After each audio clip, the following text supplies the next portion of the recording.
Hello everyone! Today's video is a makes video. I'm sharing everything I sewed in April and May. I'm Sharon with Sharon Sews and welcome to my channel, a channel all about sewing. Although I didn't have a lot of time to sew in April and May, you can see that I did produce quite a few. Looks like I did a lot of tops. I did not even realize that until I pulled everything together. By the way, I did not sew what I am wearing. It is identical to Butterick 6455. I modeled every one of these for you so you can see what they look like on, and I'll let you know what fabric I used and the pattern number. Be sure to stick around to the end because I'm going to let you know which ones ended up being my favorite. Let's get started with the show and tell. Butterick 3521, a French connection design from 2002. This knit top only has 2 pattern pieces, and that's why I wanted to test it out. Sometimes when you have a fuller bust like I do, 2 pattern pieces that are identical to the front and back do not work for you. In this case, it worked. It fits fine. This is a lightweight knit, not a lot of recovery, that I purchased from a pre-cut bundle at Walmart. It is open on the sleeve from the shoulder to the wrist, and it closes with elastic at the wrist. I'm definitely going to find some decent fabric and sew a real one. All 3 of these t-shirts were sewn using Cashmerette's Concord t-shirt pattern. The newly released size of 0 through 16, I used a size 10 with a GH cup. No need to do an FBA, which of course I absolutely love. The fabric is cotton knits. They are left over from a previous project, and each shirt took me about 1 hour to sew. I do really like the fit in the front, although I feel like the back is a little bit tight. I like my t-shirts just a little bit looser, so I will use a larger size in the back next time, and you can do that. You can use a different size in the front and the back to get the fit that you like. This tropical print tee is also the Concord t-shirt pattern. On this one, I hacked the pattern to make it a puff sleeve, which I think is just very cute and trendy right now. This is a Liverpool knit, and I originally purchased it to sew a skirt and realized that I would get much more wear out of a t-shirt. This is the Concord tee, same size as the previous ones, in an ITY knit. This is left over from a previous project. I purchased it at Metro Textiles. The ITY knit did fit me a little bit tighter than the cotton knit. Here's that same ITY knit fabric from Metro Textiles, sewn in Vogue 8588. This is a pant pattern from 2009. It's pull-on, it's got elastic waist, and huge side pockets. The way the pants are put together, it ends up having a curved seam in the front and the back. I don't plan on wearing a t-shirt tucked into these, but I probably will wear a shorter shirt just to give it a little bit more of a modern look. And the reason I sewed a Concord tee out of the leftover fabric was so that I could have a faux jumpsuit. I get it. This is a lot in one look, and I'll wear it anyway. I like it. This is McCall's 7979, now released as Butterick 6854. It is a Palmer Pletsch design that was originally released in 2019, and the Palmer Pletsch patterns are now under the Butterick brand. This is described as close fitting. I disagree 100%. I found it to be quite loose fitting with a lot of ease. It's supposed to be a top. I'll get to that in a second. I used a rayon knit. This is from S.R. Harris. Now here I'm showing you, this is what it's supposed to look like. It needs to be tighter in the hip so that it stays up like that. And the reason I can't pull it apart and re-sew it is because there's about 6 inches of elastic that creates the shirring at the hemline. So what I discovered is that this is a fabulous swimsuit cover-up. How cute would this be if you went to the beach or the pool? This interesting maxi skirt is an Issey Miyake design. It's Vogue 1541 from 1995. The fabric is a Bengaline striped fabric from Minerva. I have a blog post over on Minerva. I'll link that in the description below. And I have just been so eager to sew some of my Issey Miyake designs. This fabric actually had a horizontal stripe with a lengthwise stretch, so I cut it on the cross grain so that the stretch would go around my body with a lengthwise stripe. There's a pocket in the back. I put it on the wrong side, but it doesn't really matter because right now I'm not going to wear the skirt. It's a tiny little bit too small. And the reason it's too small is because I have the hardest time with the Issey Miyake designs figuring out how to alter them.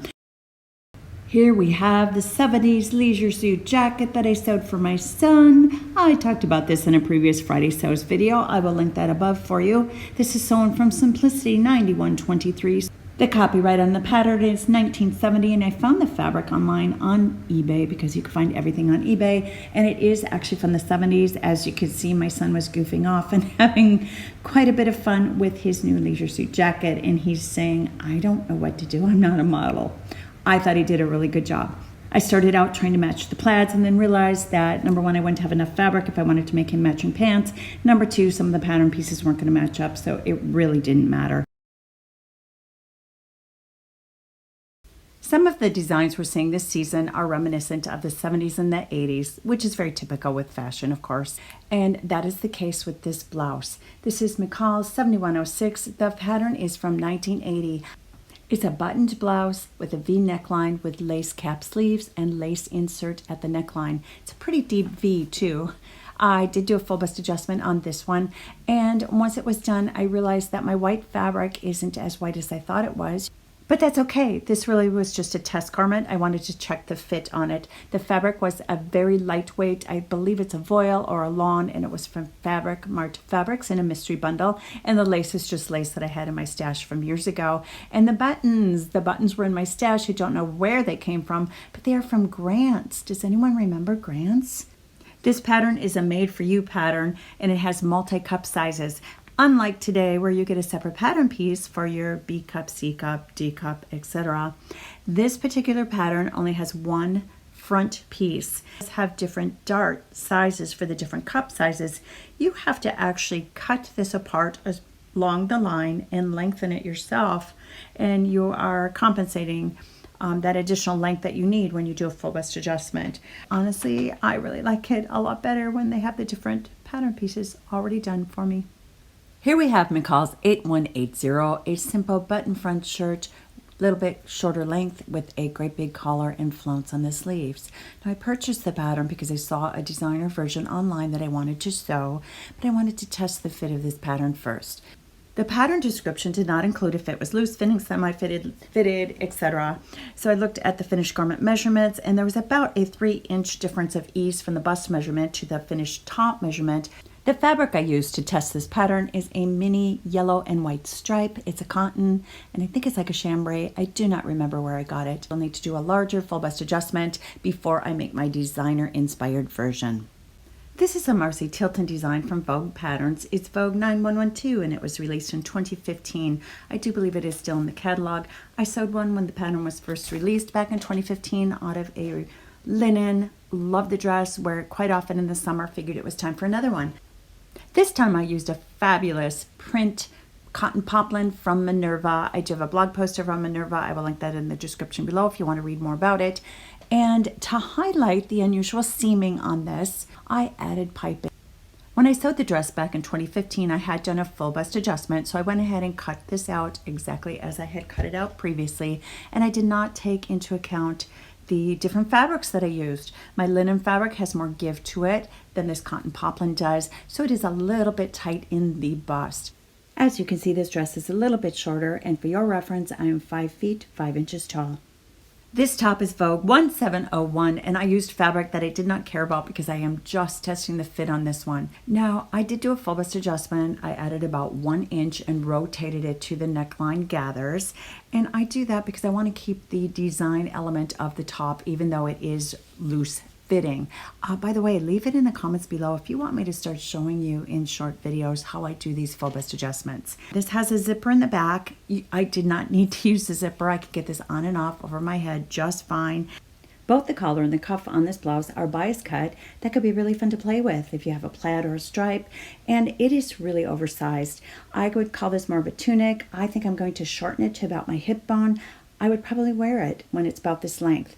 Now on the cuff on this blouse, there are 2 buttons that close it, and I found that you did not need those. I can get this on and off easily without using the buttons. The fabric I used is a lightweight polyester. It is from S.R. Harris. I do think when you sew this top, you do need something that has a little bit of drape to it, or a very lightweight fabric, or it would just be a very boxy looking shirt. This is the Zayn top from the Sewing Workshop. This is a PDF pattern. When I purchased the pattern, I thought it was for knits. It's actually for wovens. I went ahead and sewed it up in a knit. This is a cheap cotton knit from Walmart pre-cut bundle, and I wanted to test the fit. I liked the test garment enough that I sewed myself another one. This is an ITY knit from Emma One Sock. Now, there is a seam that goes under the bust that creates that side panel, that side drape. It's not that obvious in the fabrics that I've chosen that the seam is really coming across my bust line. I want to do some color blocking, which means I will need to adjust that seam in the future. This little knit top is Butterick 5562, and that pattern is from 2010. Just goes to show how the trends just circle around over and over and over.